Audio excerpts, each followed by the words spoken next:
Hello there everybody, Sam's Trains here and welcome back to the railway and welcome back to another review for a Hornby railroad model. So here it is, I've popped the box down for you. This is the Warship class, and the reason I bought this is because I used to have one of the lovely mainline ones which actually had a lot more detail than this one, but unfortunately the running mechanism inside that mainline one was terrible and I always had trouble with it, but eventually it conked out and went up in smoke and flames or whatever these things do. So I thought, I'll try and get one of the more modern Hornby Railways ones. So this is the one I picked up. I went to a model train fair with TARDIS Rescue and I picked this one up brand new there for about £45 I think. So that was really quite good. So yeah, this is the Warship class. I'll just show you the end of the box very quickly. You've got the product code there, which is R3068 BR class 42, and then the running number there, which is D802. So yes, the class 42 is the other name for this sort of class of loco. Okay, well there's not really much to see on the box of this one. They don't tend to put information on the railroad packaging. So yeah, let me get this one out then. So yep, I'll open it at this end I reckon. Alright, I'll just slide this card out. Okay, I'll show you what you get in the box first besides the locomotive. First of all, you don't get any detail, you just get this pack with the insulating sleeve on it for the decoder, and I don't know why, but these insulating sleeves are always huge, way too big for the decoder. I suppose the decoder's only a fifth of the size of that, but not to worry. And then also you've got the instruction manual, the class 42 operating and maintenance instructions, and these are always very useful because they show you difficult things like getting the body off, and that is a pain with this one. Also where to oil, how to fit decoders, all that good stuff. So it's well worth holding on to that. So yeah, that's the instructions. Okay, well that's it. There's nothing else in the box. So let's get on to the loco then. If I just lift this forward. There you go. As you can see, it's quite a nice pristine looking thing. But yeah, I'll get it out straight away. So I'm just going to flip this forward for a second. See if I can get it. There we go. Oops, okay. So here you go. Yeah, it is a very pristine looking model, I must say. The detail on this, as I say as well, is not as good as the mainline one, but I still think it's quite a smart thing. And it's got a reasonable amount of weight to it as well. So yeah, there you go. I'm going to get onto this in a little more detail in just a second. But first of all, here's a little bit of history about the Class 42, or the Warship class. So here we go. So the Warships were a class of 38 Bobo locomotives introduced during the late 1950s. The class was actually based on a German class of diesels known as the V200, although the Warships were actually smaller in order to fit the British Railways loading gauge. These locomotives were introduced to the Great Western region of British Railways in order to replace the last of the steam locomotives there, so that would be the King classes and the Castle classes. Sadly, all but two of the class were scrapped after their withdrawal between 1968 and 1972. So really the class only sort of worked for about 10 years, or some of them a little bit more than that, before they were removed. But yeah, okay, let's get on to the detail of this thing then. And as you'd expect really from railroad models, the detail on this one isn't all that good, and actually the diesels tend to be the worst of the railroad models when it comes to detail. But the thing that sticks out the most for me is the ends. If you look just here, my old mainline one actually had the running number written on just here, which had a bulb behind it, so as it sort of drove along you'd see the running number lit up at either end, which was a really nice touch. But here you've just got this sort of moulded piece, which is a little bit ugly in my opinion from the ends.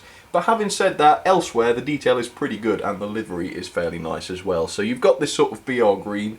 I believe they do a red one as well, but I prefer the green personally. So yeah, you've got the lining, you've got the white stripe along here as you can see, which is quite standard I suppose for these sorts of models. But then you have got quite a nice amount of lining around the doors, as you can see here, that even the handle has been picked out in the white paint there, which is very nice. And also the running number on the side there has been quite nicely picked out. Also the nameplate and the British Railways crest, the lake crest there, are also quite nicely picked out as you can see there, so that is quite a nice touch. The interior of the cab is a little bit strange. It doesn't look particularly comfortable in there, but at least there is a little bit of cab detail in there, so not too bad at all. And also, if you notice, the windows here also have this white lining on them, which is quite a nice touch, I think, for a railroad model. And of course, you also have the windscreen wipers, which again have been picked out in the white paint, which is actually a really, really nice touch. Particularly like the bogies on this model as well, because as you can see the axle boxes aren't on the outside, you've just got the bearings on the inside, so you can see the whole wheel, which is quite an interesting and unique look I think, especially for this class. So yeah, that is fairly nice, but of course the moulded detail is pretty basic. and there isn't a lot of paintwork as you can see there, but you have got these grills which look, you know, quite nice, quite realistic, and up on top you've got a different colour scheme. It's in the grey, of course, with the different grills and fans and, you know, various moulded details, so it really isn't all that bad. The buffer beams don't have sprung buffers, sadly. Let me just confirm that. Yep, as you can see, they are plastic buffers, which imply that. But you have got a fair amount of moulding on those buffer beams there, including a little moulded chain link there. You also have these NEM couplings, which are quite nice. These come with the slimline ones, so it's quite modern, I suppose. But yep, that isn't bad at all. So yes, the detail is pretty basic. I'm not going to pretend otherwise. But I think Hornby are selling these for £65, and I'm sure on Hattons or something like that you could get one for considerably less. And as I say, mine was only £45, so for those kind of prices, I think the detail on this is more than acceptable. And yeah, the quality on this is really what Hornby should be aiming for. And yeah, I must admit, I do quite like it. Okay, so that is a brief look at the detail then. Let's move on to performance, get it onto the railway, and see how she runs, shall we? Alright then, there she is, D802 Formidable, down onto the tracks, ready to have a little performance test. I'll show you what's going to be on the line first though. She's going to be coupling up to my rake of Great Western coaches, which I think should be okay because, you know, she was on the Great Western region. So yep, 7 of those I think. And then on the middle line I have the Hornby Railroad Class 47 in the Virgin livery, and she's got a mixed freight train, so as you can see there, stone wagons, prime pork, Smith's vans, Weetabix, all that good stuff. So hopefully that should look quite nice. Then on the very inner line I've got another passenger train. This one is the Hymec D7097, and she's got a rake of blood and custard coaches there, so yeah, BR coaches. And there's also 6 other diesels waiting in various sidings around the layout today, so if you want to have a bit of train spotting with those, please do, so have fun guessing those. Alright then, let's get on with Formidable then. Let's try her slow speed performance. Now, she does have a traction tyre sadly, and only 2 axles are driven, but nonetheless she is still excellent. Here we go, a little bit of power. As you can see, she is actually moving forwards there. Wow, incredible. Just trying to get it as slow as I possibly can. There you go, you can see she's creeping forwards. Maybe you can't see that, I don't know, but that is incredibly slow. So yeah, the slow speed performance on this is just second to none. I'm speeding her up a little bit now. Absolutely beautiful. Fantastic. You can't ask for any better than that, to be honest. Thoroughly impressive. And of course, you know, the traction tyres, while I do hate them, they do mean that she can pull quite a lot as well, so that is, you know, pretty nice. Okay, a bit faster then, and let me send her to couple up to her coaches then. There we go, she's got those. Let me just move her back into shot so that she's focused. There you have it then, there's the Warship coupled up to her train. Let's see her run then, let's see if she can pull them. I would have thought 7 coaches wouldn't be a problem, but let's see. Yeah, not a problem at all. Okay, perfect. And the Virgin Class 47 then, here it goes. Managing very nicely with all that stuff. Okay, and let's get the Hymec up and running as well then. Here she goes. Okay, let's have a running session then, and if you want to, you can do some train spotting. There goes the Warship then, beautifully smooth as you can see. Going up the incline there without a single problem. No slowdown, no nothing. It's quite a big load for a railroad model, I reckon. And the Virgin Class 47, if that's right, I hope it is a 47. I'm a bit ignorant when it comes to diesels, I think it is. Also, very good and strong runner. Yep, looks good.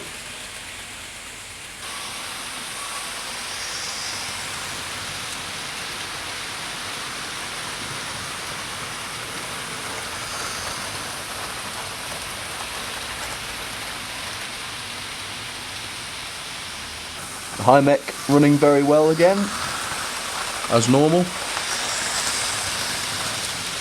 And the 47, quite a speed, I think that's express freight.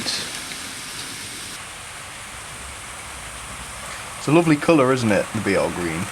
It really does suit her very nicely, I think.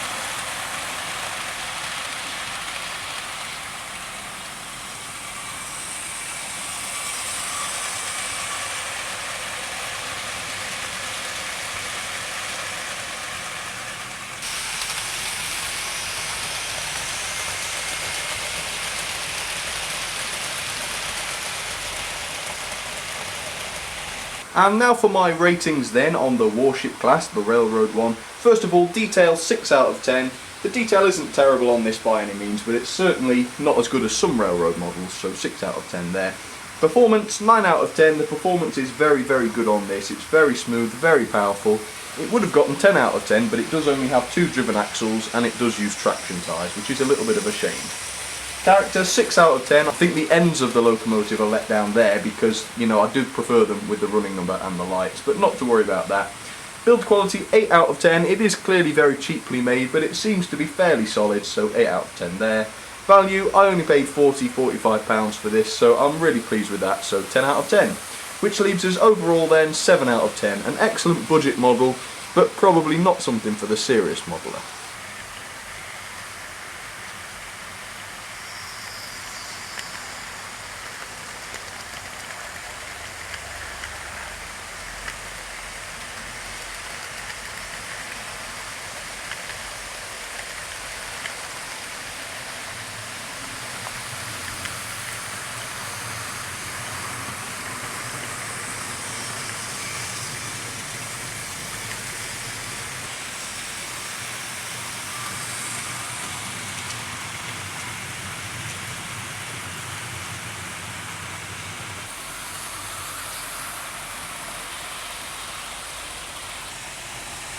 Yep, I do actually really enjoy having the occasional diesel day. A bit of a change from steamers anyway. Let me know if you enjoy seeing them occasionally too.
Okay then folks, well that should just about do it for today. I do hope you enjoyed the video of the Railroad Warship class. If you did enjoy it, please feel free to leave it a like or even a comment, because I do love it when you get in touch. And also, if you'd like to, you can check out the Facebook and the Twitter pages, and they're at facebook.com/samstrains and at twitter.com/samstrains. Also, don't forget you can send in your pictures, drawings, photographs, whatever you like to samstrains@outlook.com, and I will print those off and pop them up on my wall of fame for you, and you might just see them in a video one day. So, yep, that should just about do it though. So thanks again for watching, I do appreciate it very much, and I'll see you very soon. Cheers everybody.